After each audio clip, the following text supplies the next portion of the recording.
હવે ગુંડાગીરી વિશે આની દવા તમે મને બતાવો. મોવિયા તો છે ને ગમે ના ઓપરેશન કરી નાખે.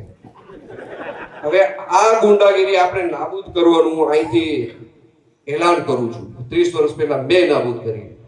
હવે જે બની બેઠેલા આવ્યા છે ને એની પાસે તમે કેસ લઈને જાઓ. કેવો કેસ લઈને જાઓ કુરજીભાઈ? કે મારી 20 વીઘા જમીન રાજકોટના ફલાણાભાઈ લખાવી ગયા છે, મને જમીન પાછી અપાવો.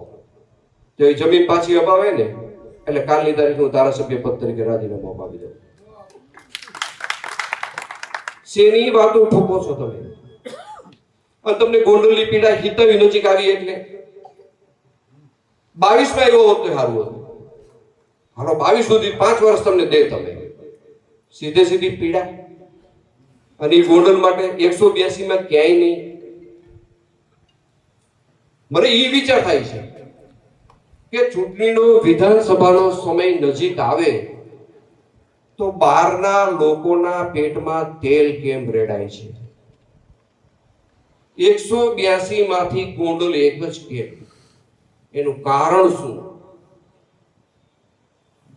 જે મોટો સમાજ છે ને ભાઈ, હું સામેવાળાને જવાબ આપું છું. જે ગોંડલ તાલુકાનો મોટો સમાજ છે ને એ મારી હારે છે, એની કોઈને ગમતું નથી.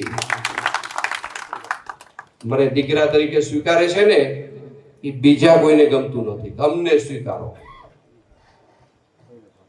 રાજકારણમાં મત લેવાની વાત માટે ગામનો ગુમરાહ કરવાનો, ગામને અવળે રસ્તે ચડાવી દેવાનું, આમ કરી નાખવાનું, તેમ કરી નાખવાનું, પૈસા લઈ લીધા, ખાઈ ગયા, ફલાણું કર્યું. અરે ભાઈ, કાં તો દુશ્મનનો વખાણવો પડે, સાચું દુશ્મન માટે બોલવું પડે. એ આ મોવિયા છે. ત્યારે જ ન્યૂઝરૂમ ગુજરાતની યુટ્યુબ ચેનલને સબસ્ક્રાઇબ કરો અને ઇન્સ્ટાગ્રામ અને ફેસબુક પર ફોલો કરો. અપડેટ રહો, સત્યની સાથે રહો.